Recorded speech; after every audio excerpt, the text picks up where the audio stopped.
Doctor Krishna Kumar.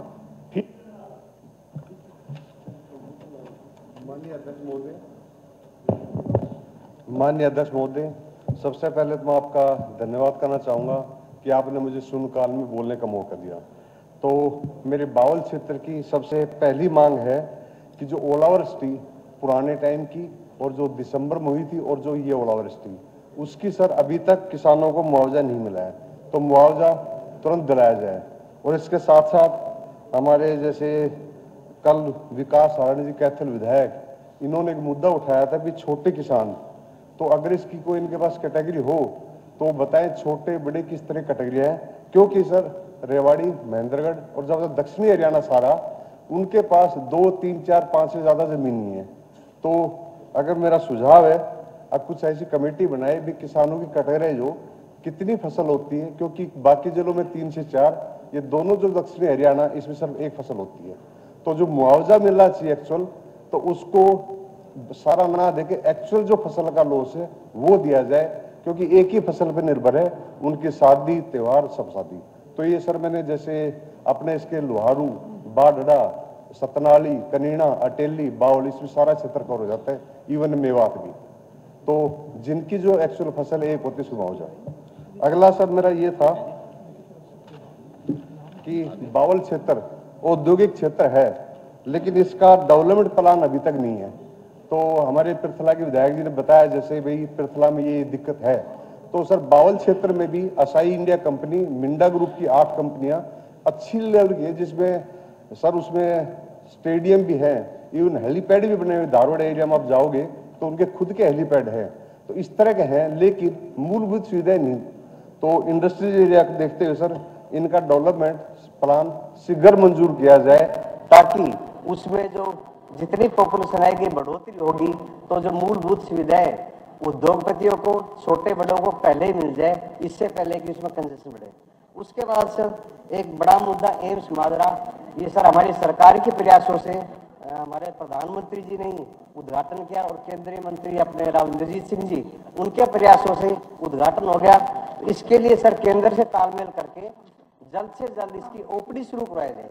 उसके बाद sir Bawal क्षेत्र के बाईपास है, उसकी सर फाइनेंशियल अप्रूवल पेंडिंग है, उसको तुरंत करवाया जाए। और एक सर कंपनियों के दूषित पानी का हमारे माननीय विधायक रेवाड़ी लक्ष्मण यादव इरिगेशन उसको क्लीन करने, अदरवाइज हमें सामना करना पड़ेगा और हमारी सरकार पे आर्थिक बोझ पड़ेगा। उसके बाद सर एक गांव राम सिंहपुरा है जीटी रोड पे, उस पर डंपिंग यार्ड है कमेटी की तरफ से, तो उसके और आसपास के गांवों में गंदा पानी काफी जगह भरा हुआ है। अगर कभी बारिश होगी हमारी 100 mm से ज्यादा, तो बाढ़ की स्थिति आएगी। तो उससे निपटने से पहले पब्लिक हेल्थ इरिगेशन मिलके उसको क्लीन कर दे, अदरवाइज हमें बाढ़ से सामना करना पड़ेगा और हमारी सरकार पर आर्थिक बोझ बढ़ेगा। उसके बाद सर एक गांव राम सिंहपुरा है जीटी रोड पे, उस पर डंपिंग यार्ड है कमेटी की तरफ से। तो उसके जितने भी आसपास के गाँव हैं वो उसके दूषित वातावरण उससे परेशान है, अगर उससे निजात हो उससे निजात दिला गया। उसके पास सर हमारे जो नंदरामपुर बास गांव सबसे बड़ा गांव है, बीच में काफी लंबा जोड़ है, उसमें इरिगेशन पब्लिक हेल्थ दोनों मिलकर उसको ड्रेन करें। आसपास के घरों में सर बीमारियां, पानी पीने की हर तरह की उनको समस्या बीमारी।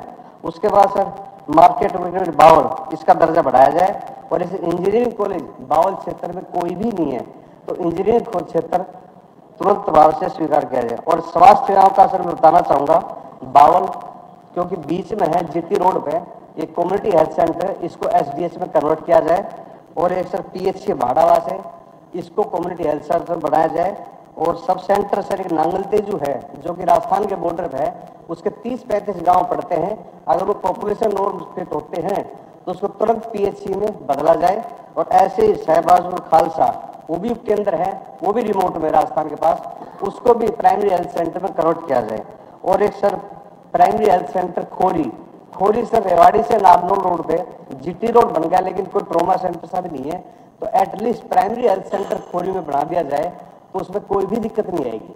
तो अड़चन ही आती सर, जैसे कहते हैं पहले उपकेंद्र खुले और फिर पीएचसी। सर करनाल में पाडा गांव है, तो आपका सर क्षेत्र भी है, तो पाडा गांव में डायरेक्ट CHC बढ़ा दी थी।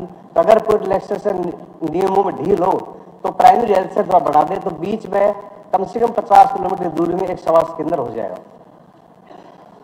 उसके बाद सर आसलवाद से झाबुआ रोड है सर, 13 किलोमीटर राजस्थान के बॉर्डर का। सर 40 गांव है, एक सड़क सर 1 मिनट वाइंड कर दूंगा सर मैं। और सर एक ट्रांसपोर्ट सुविधा बावल के आगे वो बड़ी कम है, वो करवाई जाए। उसके बाद ढानी कोलाना से आप लिख के दे दीजिए, सब रिकॉर्ड में लिख के दे दीजिए। माननीय सदस्यगण, आज सदन की कार्रवाई देखने के लिए दर्शक दीर्घा में समालखा नगर पालिका के चेयरमैन एवं पार्षद उपस्थित हैं। मैं अपनी तथा पूरे सदन की तरफ से उनका स्वागत करता हूं।